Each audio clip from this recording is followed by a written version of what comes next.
Was there a bomb out there? Explosion outside the house. We don't know if something's crashed into the house. There was a massive explosion near my house. We got a plume of smoke and some light in the sky over in that area down the port. Turn the fire alarm. At 2:46 a.m. on November 22, 2006, the day before Thanksgiving, a massive explosion occurred at an ink and paint products manufacturing facility in Danvers, Massachusetts, north of Boston. We were rocked out of bed by a tremendous explosion. We saw an orange glow that just started to take over the dark sky. I didn't know if we were being bombed, if we were at war, if there were going to be more explosions. The blast ripped through the adjacent Danversport neighborhood, waking sleeping residents who feared for their lives as windows blew in and ceilings collapsed. Some of these houses are in real danger of collapse, making a search fairly difficult in some of them.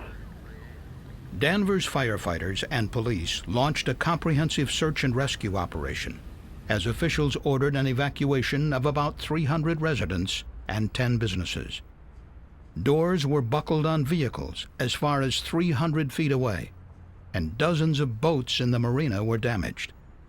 In what some called a miracle, there were no fatalities, and only 10 residents were injured, suffering cuts and bruises. Still, 77 families were forced to relocate to temporary housing, and many were away for long periods of time while their houses were repaired. Residents counted 24 homes and 3 businesses damaged beyond repair. The residents, of course, were devastated. They go from sound asleep to being completely homeless and essentially out on the road. The blast wave that struck the Danversport neighborhood caused the worst community damage of any chemical accident the CSB has investigated to date. The explosion had a serious potential for life-threatening injuries and deaths. Because of the serious threat to the public, the U.S. Chemical Safety Board investigated the explosion and traced its origin to an accidental release of flammable solvents at the CAI Ink Company. John Vorderbruggen led the CSB investigation. Our investigation found that human error was likely a factor in this accident, but this error and its consequences could have been prevented by additional safeguards and process controls.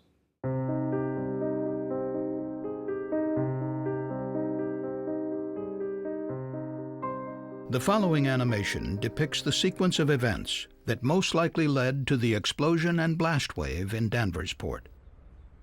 CAI, an ink manufacturer, and Arnel, which made paints, lacquers, and coatings, were located on an industrial site where flammable solvents had been stored and used for decades. Over the years, a quiet, mixed-use neighborhood called Danversport grew up next door to the site. In and around the CAI Arnel plant, both companies stored significant quantities of flammable liquids, nitrocellulose resins, and pigments. CAI made the chemical base for inks in large unsealed tanks, adding dry materials to the solvents that were then mixed by a large agitator blade and heated with steam. To prevent the accumulation of dangerous flammable vapor during operating hours, the production areas were ventilated with fresh air, which entered from a ceiling duct and flowed out of the building through 4 exhaust fans near the floor. But at night, operators routinely turned off the ventilation system fans to reduce heat loss, and also in response to noise complaints from neighbors. About 1 p.m. on November 21, 2006, CAI employees began mixing a 2,000-gallon batch of ink base in tank number 3. The production supervisor told investigators that he opened the steam valve at about 3 p.m. to start heating the mixture, planning to return later to close the valve when the temperature reached between 90 and 120 degrees Fahrenheit. He then left the area to help load and unload raw materials and products. The production supervisor recalled that he returned to the platform around 5 p.m. and noted the temperature in the tank was about 90 degrees.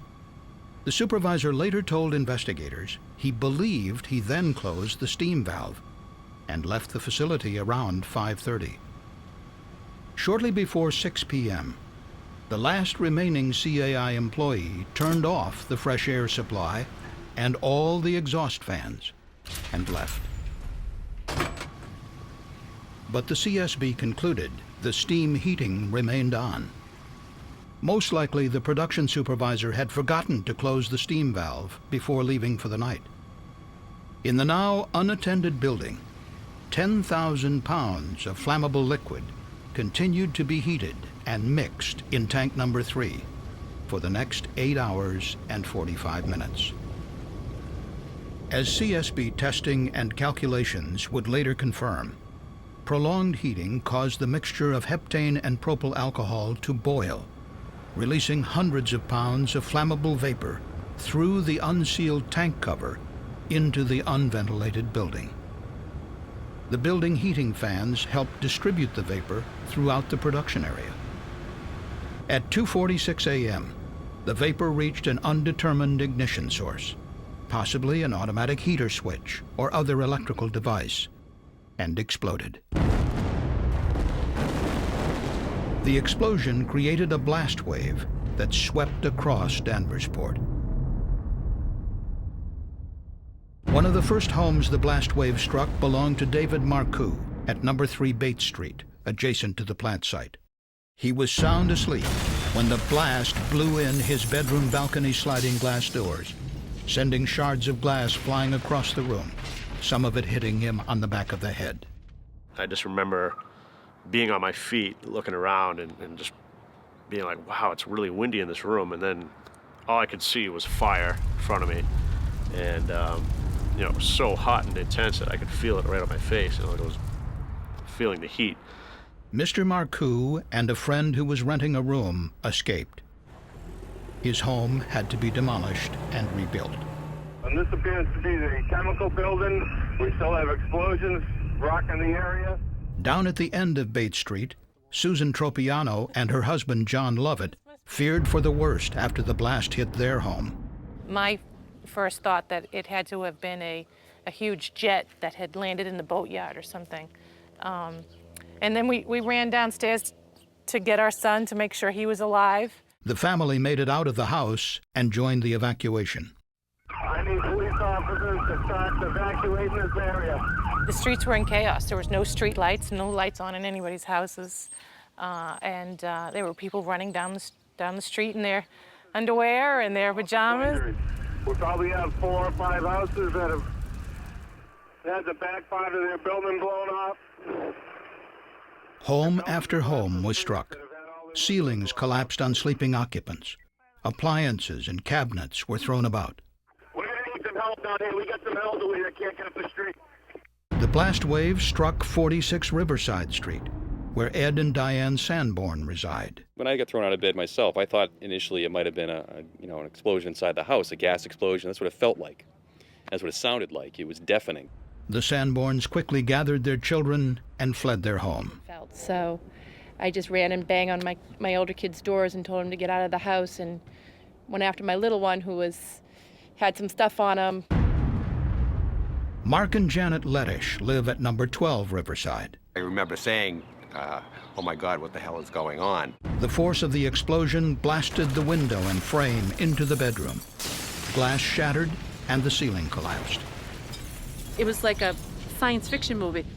The bedroom windows came flying in and landed on us, but we were underneath a comforter, and then we pushed them off of us, and there was this incredible crashing sound, and that was the ceiling behind us.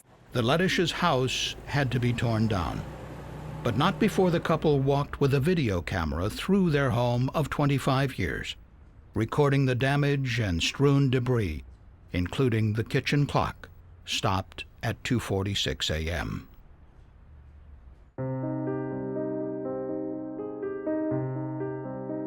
We needed to identify what led to such a powerful explosion.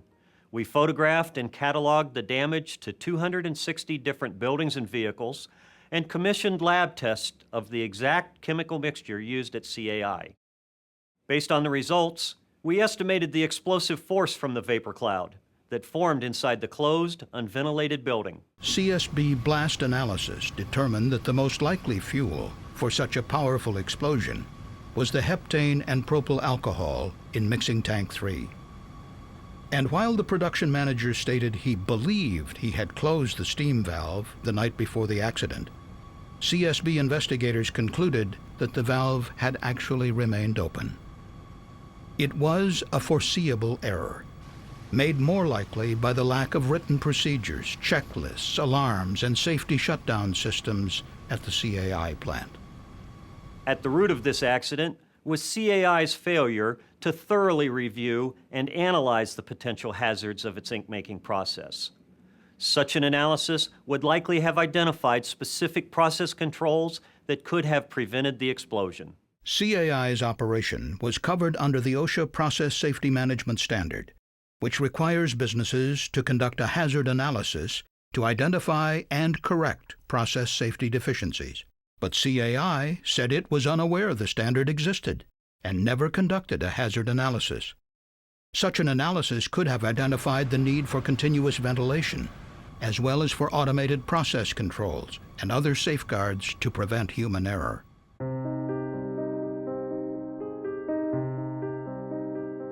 In addition to federal regulations, state and local fire codes are important for controlling hazards at facilities that handle flammable materials. We concluded that Massachusetts should improve its state laws, fire codes, and licensing requirements in order to better protect communities like Danvers from chemical fires and explosions. The CSB determined that the Commonwealth of Massachusetts had not adopted the most current national fire codes for safe handling of flammable liquids. The state does require local fire departments to inspect facilities with flammable liquids, but the laws do not say how often they must be inspected or what inspectors should look for. The last inspection of the CAI Arnel facility, conducted in 2002, focused on a fire suppression system and did not identify code violations related to flammable storage and handling. CAI and Arnel had stored 20,000 gallons of flammable liquids and 50,000 pounds of flammable solids at the site.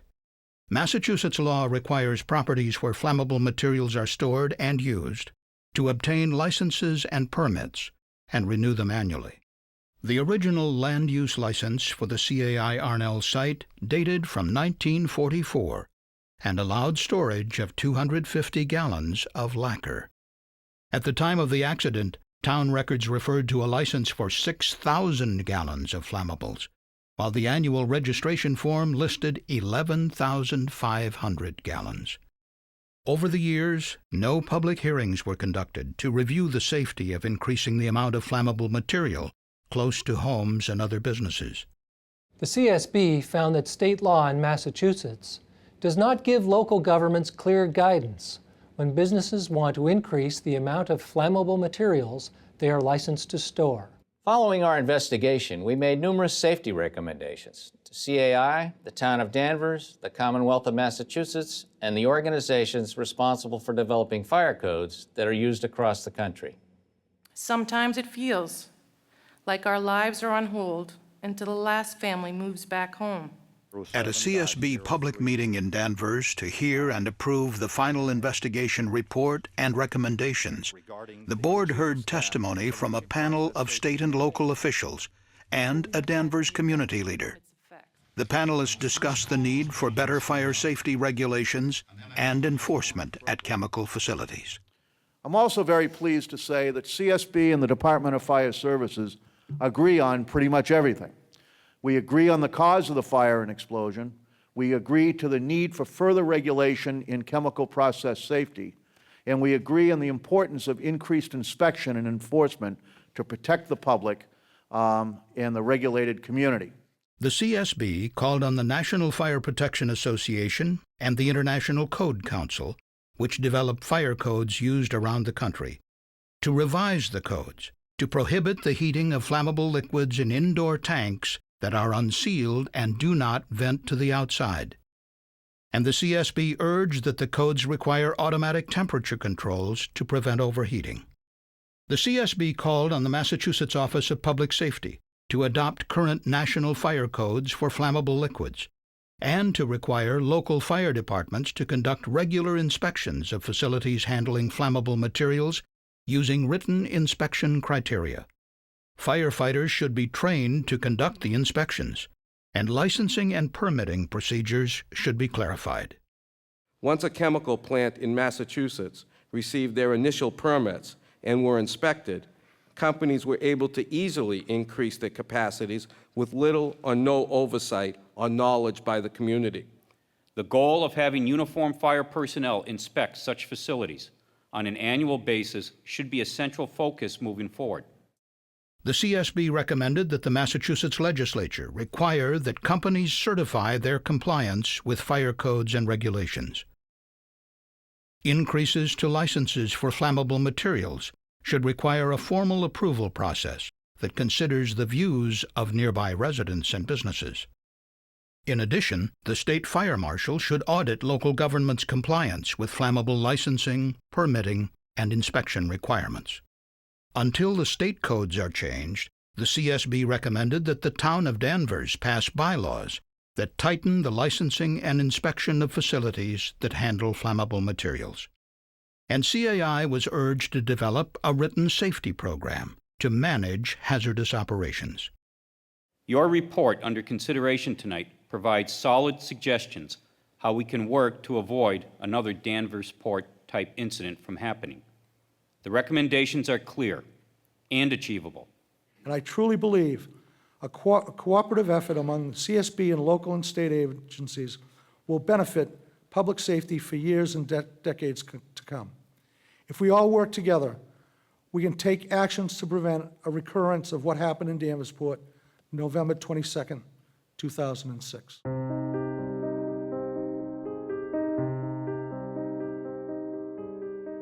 The accident at CAI took Danvers officials and residents by surprise. I was personally not aware of the potential of an event of this magnitude at that location, certainly. We had no idea that this could happen to this company, and so just please be aware of what you have in your community. But the message is be aware. Be aware of what you have in your community. Educate your staff, educate your community as to what is out there. After the accident, the town worked to increase oversight of businesses that use flammable materials. Danvers revitalized its local emergency planning committee, or LEPC, which had not met for many years. And the newly resurrected Danvers LEPC has expanded its largely emergency-based charter to include looking into what we can do to prevent a recurrence of this type of tragedy. It will take these local efforts, combined with state and federal efforts, to ensure public safety. And if it can happen in Danvers, it can happen anywhere in the United States. The CSB believes accidents like the one in Danvers can be prevented if companies review their potential hazards and use appropriate safeguards, and if effective fire codes are developed and enforced. For more information on the CSB investigation of the Danvers explosion, please visit csb.gov.